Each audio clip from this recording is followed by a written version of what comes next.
Welcome to Your Next Move with me, Kimberly B. Cummings. I feel like I start every episode like this, but y'all, Jasmine's like my sister.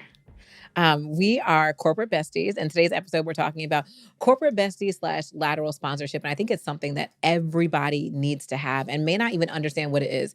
Jasmine is a global leader in a Fortune 100 company in talent acquisition. She is a boss, has years of talent acquisition experience, literally changing the game in every organization that she touches. And I know if you've read the acknowledgement in my book, Jasmine is there because as my friend, as my sister, as a professional, she has taught me so much. And you're going to hear a little behind the scenes on how we've worked together, things that probably no one knows. And when people listen to the episode who've worked with us will be like, oh, so y'all friends. Y'all really friends. She also has her own company called the Valley Pro, where she is helping professionals like you navigate the world of work and position themselves for their next best move, their next promotional move in the workplace. Welcome, friend. Well, thank you, sis. And I just got to say, that was awesome, making me feel big. But real talk, like, can we tell the truth? You can tell the truth. Like, you didn't like me at first. I didn't like her. You didn't like me at all. No, not at all. When I first met Jasmine, I was like, oh my gosh, hey, it's so nice to meet you. You don't answer emails. Because Jasmine never responded to emails. Like, we'd be working on projects and I'd be waiting and she just didn't respond. Just never responded. And you know what I said? I said, is that all you're mad about? Yeah. I was like, if that's the only thing you're mad about, I'm cool. Yes. So we'll move on. And oddly enough, we had our first picture together at that conference, looking tired because we were working like 15 hours a day. And now we're just best friends. We survived. And here we are. Yes. Yeah. So I want to kick it off talking about relationships. Because one of the things about you, Jasmine, that I admire so much is your ability to cultivate close relationships that take you to the next level in your career. So can you talk about how relationships have influenced your career and even when you figured out like, oh, this is what I need? Yeah. So I've been in corporate, surviving, thriving, whatever you want to call it, in corporate for 15 years. And what I've noticed is that a lot of folks just try to perform, like do the job. Mm-hmm. But the other secret currency that's out there that we don't talk about often is the power of relationships. And oftentimes we're trying to like see who's above us, who can like pull us up. Yes, right. Indeed. And it's like, okay, that's who I want to be. I need to befriend them. And the reality is there's so much richness and dynamics and authenticity when you look like across the room. Yes, right? Indeed. And so I think that's what I saw in you. I was like, I almost said a different word, but this girl's going somewhere. I have tried so hard not to curse like this entire time. Okay. So it's okay. We're just going to try not to do the F word. No, I wasn't going to do the F word. That's the only one. Now, this woman's going places. And Get it. And so I just knew like we could, like you would be a great like ally and friend in the workplace. So how do you define the term corporate bestie? Because I feel like we all have like different meanings of the word, but how do you define it? And I'll say how I define it after. Yeah, listen, like I'm not coming to a corporation to like find like my homegirl. Like I've got plenty of like trusted friends outside that I can be my fullest self with. Like what I'm looking for first in a corporate bestie is like how can we be equal support to each other to level up together. I love that. Equal support. Equal support to each other to help each other reach each other's goals. And the cool thing about us is like we really became besties, like stripped the title away, stripped the brand away. We were really like sisters at heart. But that's like not my initial goal, right? It's like how can I add value to you, and how like somewhere in there, how can you add value to me? That makes perfect sense. I think for us, I'll define corporate bestie for us. I feel like, well, I knew you were not just like a friend. You were. Are you about to tell the elevator? I'm about to tell the elevator. So Jasmine and I were in the elevator. And as you see, her hair is gorgeous. And as a Black woman, we do all the things to our hair. And I was like, girl, your hair's looking luscious. And she was like, girl, this right here. And she pulled back and showed me her tracks. And I was like, oh. No, you didn't say. There. You didn't say, oh, you said, oh, something. And then I was like, it's fine. I was like, so what was your question? I was just like, I was so taken aback. It's like, now we have to be best friends. It's like, if you show me a track, that's like bringing like the doors open. And we always joke in corporate, like for me, a corporate bestie in our context, and especially with lateral sponsorship, is that we aligned on common ideas to reach a similar mission. Amen. And the fun thing about Jasmine and I, why people are going to be so shocked to see us having this conversation is because people didn't know how close we were. Correct. We functioned in the office on the same floor when you come to New York City, and people would see us in different meetings talking. They're like, hey, Jasmine, how are you today? Yep. Great. This is good. And then we'd be like, so we going to be at the bar later. I'll meet you at the bar. And then we would go and kiki until I don't know what time. We would go see each other, but nobody knew. But, and if I can add into that part, I think what oftentimes folks like mess up when it comes to corporate besties is they put bestie first. Yes. The reality is like you're in corporate first. And so we've got to act accordingly, whatever the culture is in that corporation, and like know the rules of that game. Exactly. And then the behind the scenes game is like, all right, girl, so listen, what do you want to do next? How do I help you level up?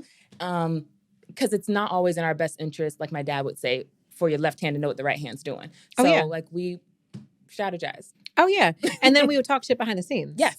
Exactly. Like if we had a meeting that ended at 10:57, we had 3 minutes to kiki before we both had 11s on separate calls or sometimes the same call. Correct. Where we would have those candid conversations that you think you have with your corporate bestie. Correct. We had all that, but there was a unified front and you were going for roles. I was going for roles. We knew where each other wanted to go. And it's like, how can we align with a joint purpose to move the needle forward? And I think that's what lateral sponsorship is. And when we think about sponsors, again, that's the person who can pick you up from where you are and bring you where you rightfully belong.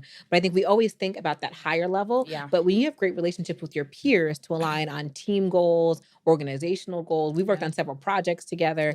That also shows that you have trust within the organization across, not just up and down. And that across can be really crucial. It's pinnacle to like how I grew my career, because actually we think about like my network of folks that are above me, my sponsors who believe in me. When I mention your name, it's automatically street credibility because I've busted the doors down with them. And then likewise, there was times when you had conversations with sponsors that believed in you, and all you had to do was drop my name, and because of your credibility, they're like, okay, Jasmine's cool. And so I think there's power in like unifying across versus just going straight up. Yeah, but I hate that you're not there. So yes, I'm no longer at that company, but we still talk and still kiki and always connect. And I think that even introducing someone to the higher level sponsors was something that I relied on Jasmine for. When I was looking at different roles, when I had different scenarios that I needed help with, you would introduce me to your mentors and your sponsors, and likewise to make sure that we were helping each other. It really was lateral. Yeah. I'm going to say this. Like, I think sometimes we often think that there's not a richness or a depth to the cross lateral corporate bestie, but you wrote a letter recommendation for me once that was so bomb. Like, I printed it and saved it. I was like, oh, that's me. Really? That's me. I was like, that's me. Really? It was amazing. And I've asked people who are probably way more senior than us to write things, and I was like, yeah, no, we're not going to use that. I had to put the heart in it. It was heart. It was expertise. It was great. So yeah. Oh, I love that. I love that.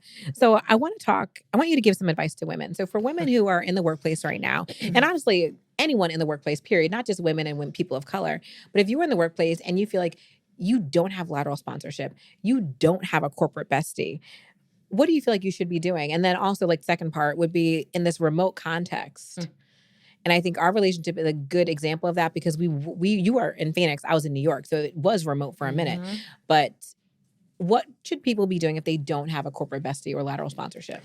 You know, I always say, look at what the most senior leaders value. So, whoever in your corporation, who they value, who they think is a top star or high potential, you need to figure out, how do you connect with that person? And I'm not saying they've got to be like your best friend. Yeah. But I hear oftentimes like, Kimberly's working on X, Y, and Z, and when we were in the same company. And I'm like, who's this girl? I got to know her and like see how we can connect. And so, and I think with that is putting yourself out there to say, can we chat? Can we have a coffee chat? Can I heard you speak on X. I'm working on the same thing. Can we connect for 10 minutes? I think folks are a little nervous to like put themselves out there. You got to be vulnerable a bit. And so that's one. But on the virtual stance, I think it's the complete opposite. I think the playing field is pretty level now. Yes. Like, I did not work in corporate or in headquarters, and I still got a promotion, right? But I used that to my advantage. I was in everyone's virtual face every day. So when people were talking about Zoom fatigue, I was like, bump fatigue, let me pop these vitamins and be like, hello, it's me. It's me. And so again, I was meeting people in every country, every region, getting coffee chats, and I was building my brand and my reputation a part-time job to my real performance job, right? And I think that people kind of got to get out of that comfort zone a bit. I love that. So I just want to say that one more time. She made building your brand a part of your job. It was a part-time job to build your brand. All the time. I will never forget the advice that Jasmine's given me when it comes to building social credibility in an organization. I was so used to, in my roles, just driving. Yep. Like I drive, I make the plan, I execute the plan, I tell you that how dope it was. You're like, yeah, Kim, that was popping. And then I go to the next thing. This whole socialization thing was new for me at the company we worked at, to get buy-in for the ideas. And I'll never forget, you told me how one of the ways you built buy-in is like, if you know something's coming down the pipeline, you called people and be like, hey, like, do you have 5 minutes to chat real quick? I just want to tell you. And it made people feel like, oh, like Jasmine's got my back. And I'd love for you to share some tips on that, because I think that's a great way to build sponsorship, to build mentorship, to let people not be surprised about things that are happening. Yeah. Especially in big companies, like things are moving so fast, and everyone at some point feels like they are like drowning a bit, right? And so whatever you can do to throw someone like a life preserver, say, I'm looking out for you, it's huge, and regardless of what company it is. And so for me, I'm always thinking, what's the topic at hand? And like, who would benefit from knowing, and or would this person go ape on me in a meeting because they didn't know ahead of time? That's a big one. And so I'm always looking out like ahead of the game of like, okay, this is the meeting. This is the impact I want to have. So what do I need to do? How do I back into that? And a lot of times it's thinking of, who should I run this idea by? Who should I show this presentation to? And I get that kind of support along the way. That socialization is huge, because then they feel kind of indebted to me. They say, hey, I got your back on this thing over here. And I think sometimes we just focus on the performance and not the relationship. That massaging a relationship takes time, and kind of got to put like, what I say is money in the bank with relationships. So when you do need to cash out, it's there, right? Yeah. So I think that brings up for me a point about competition in the workplace. So technically speaking, like we were both directors. Yeah. We could have been seen as competition and not wanted to build a closer relationship because we would have been competitors. But I've never felt that way about you in any way, shape, or form. Like, and I'd been in a company less time than you had. So I guess maybe I could have still thought about it that way. I could have still think like, well, maybe I could jump ahead of her. Like I could figure it out. So what do you feel? Let me think about how to phrase this. How do you feel that we should be in the workplace building that lateral sponsorship with our peers, even if competition, feeling that that person may be able to take your spot? How do you navigate that? If I'm honest, I think it starts with self. And I coach women about this all the time, is what is it that you want to be known for? Like, what is your shtick? What is your superpower? What is your thing? And from there, the confidence comes. Yeah. So I don't care if there's like 1,800 other whatever I am in that company. I don't care if there's like 6 other women doing the same thing I do in my side business. Like, I'm uniquely qualified to do it the way I do it. Right. And there's plenty of work to go around. And I hate being at the top by myself. And so I love to have kind of like allyship and like folks that can be like, yo, is this stupid? Like, what do you think about this? And so I intentionally approach it from that way. Now, if you are, and I'm a volleyball player from, talk about my college days. I'm a competitor, but I don't win solo. I win as a team. I win as bringing people along. And so I think folks need to first just think about like, what is it that you want to be known for? And be confident in that, because everyone has a lane, everybody. And I think the worst thing you can do is start to like kind of build that level of competition with folks that are potential corporate besties. Like, it doesn't make any sense to me. Like, that's fair. Cash on the table. Like, we're like, I'm letting you know, like, here's what I found out. Here's what you need to do. And you're like, shoot, I'm glad you gave me that insight. Yeah. And I think you're kind of like hurting your own growth, because you're like you gave me insight on blind spots that I've had. And I was like, crap, wasn't even aware. Right. And so I think people just need to fall back and just be confident in that like thing that they're known for. I love that. Yeah. So on the other side, have you ever had to bid farewell to a corporate bestie? Or when do you think it's time to say goodbye? I have a very pointed example, but I want to hear if you've had it. No, I mean, I'm a good judge of character. I'm not saying you're not, but like for me, it's like there's something in that person that like I think we need to stay connected on. Biggest thing for me is loyalty and trustworthiness. And like none of my corporate besties have crossed that line, and so it's all good. Got it. Yeah. Okay. Oh, that's so good. Yeah. I think maybe I got the bad story then. Okay, tell me what happened. I think for me, when someone's brand is starting to get attached to something negative, and I think, and you don't expect it. I got hit one time. I was traveling with someone else, and there was an event that we had after work, and I saw how intoxicated they got with other colleagues around, and immediately I was like, oh. Yeah, this is exactly like we're not friends no more. And I started to distance myself because I was recommending this person for projects, for various things. And a lot of that work involved us being outside of the office. Yeah. Yeah. And because of that, I was like, I'm not sure if I can trust you in the office or at more casual things, because there's a lot of networking, a lot of social things, because they were that one more drink person. They were that, ooh, let's buy one, get one. Well, let me get one more. But you were getting like, I don't know a strong drink, like a gin and tonic with more gin than tonic. Like I was like, and you just saw like the light, like the slosh just happen and the looseness of the lips. And I was like, oh yeah, and let me ask you this, we not the same no how more. How did you peel back from that? Like, how did you disassociate your brand or your name? I slow faded. Yeah. Because in the workplace, you still have to maintain that level of, we still work together. Yep. I'm not going to treat you different, but I'm no longer getting happy hour with you. You're probably not my first recommendation for various projects. I just pulled back like the key. And I think, and the reason why I ask you that, I know this is your show, but you know how questions. No, I like it.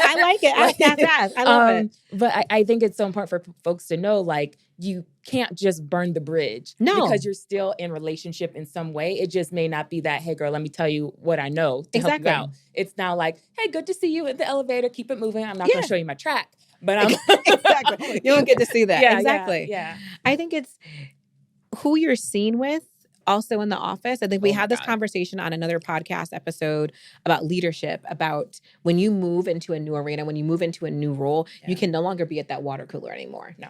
Like you can't chill with the people you used to chill with when they're at the level of your direct reports anymore. You have to be seen in order to continue to move up. And I feel like there's no nice way to say it, but you have to start associating yourself with where you'd like to be versus sometimes where you currently are or where you were. Yep.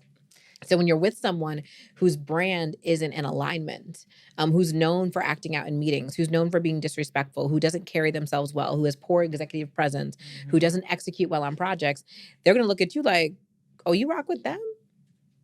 Word. And they may not say it, but in their mind, they're like, no, I just wonder, because I know they don't do quality work. So what is your quality of work like? Yeah.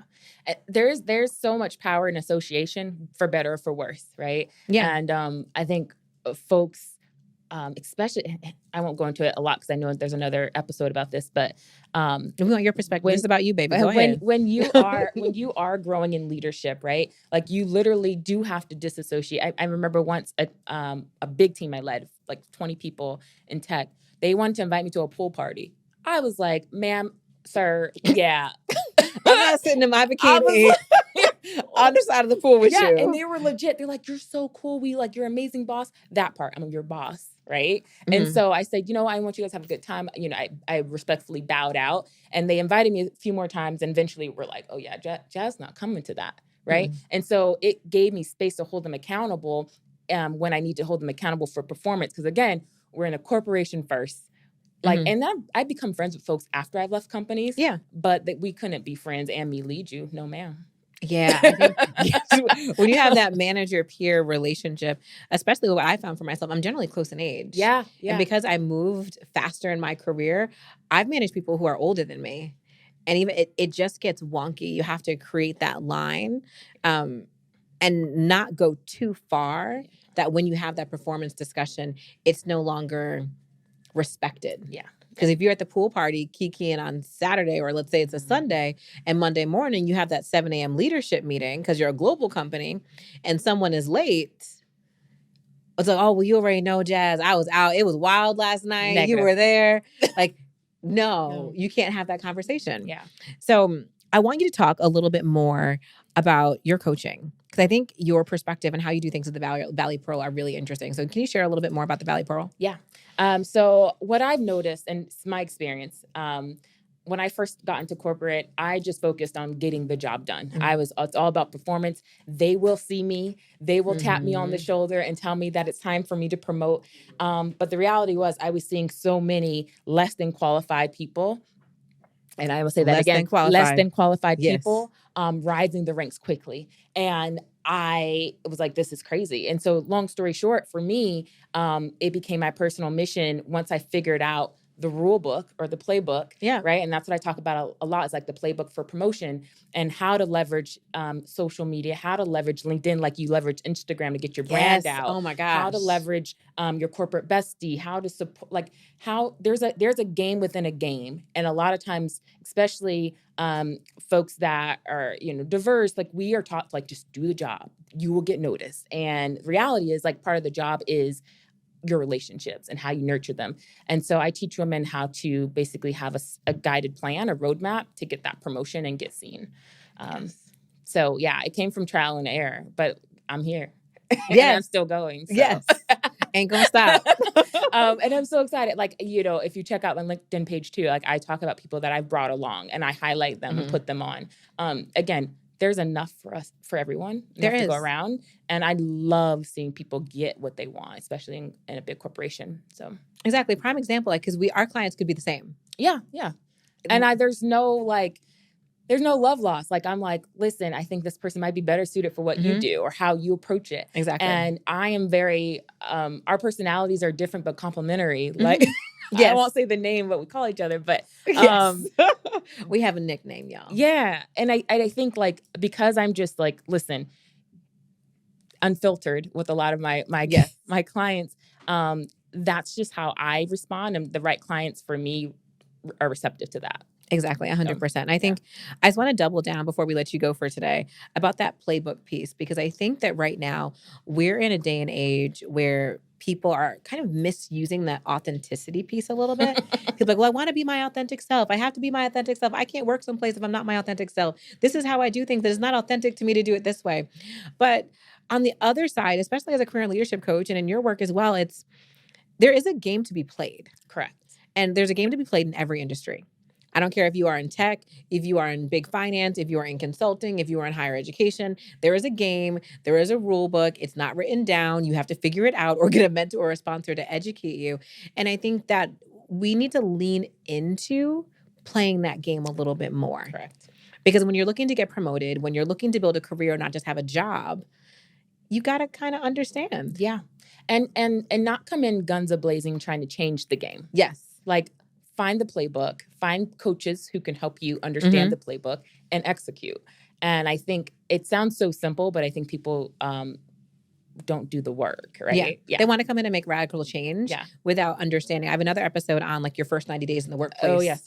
And understanding, like, the lay of the land. I think you have to understand the lay of the land before you come in and make radical change. And not every organization can take radical change that fast. Correct. For some organizations, they'll think it's radical if you make a change over 3 years. Other organizations are like, well, we should have changed that yesterday. Let's just change it today. You have to understand the culture and find your way to create change within the culture, using their playbook and changing the rules slowly but surely. Yep, that's spot on. But I think at the end of the day, I think there's room for everybody to win in a corporation if they choose to play and really tap into, like, what they uniquely offer. So I'm just super excited to see people keep leveling up in corporations, because not everyone's meant to be an entrepreneur, but, like, everyone can be great in corporate if they choose. And I'm really excited to help people with that roadmap.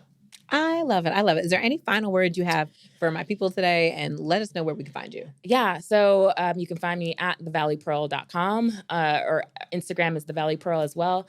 I'm on LinkedIn, Jasmine Hawthorne. And so you can just connect with me there about coaching opportunities. And the last thing I'll just say is literally figure out, like, who you want to be and be that all the way. I think you will attract everything that's meant for you when you get in alignment with yourself. So that's it. That's my friend, y'all. Isn't she great? Thank you so much for being with us. Yeah. Have a wonderful day, y'all. I'm known for building out strategies and execution. My friends know me for being able to take a problem and break it down into the milestones that you need to achieve to solve that problem. Reverse engineering is my jam. Operations is my jam. Building teams, another one of my jams. You get the gist. People know that about me when they speak to me. When my clients talk to me about their careers, my whole book is about building a 2-year career strategy, because that's what I'm all about.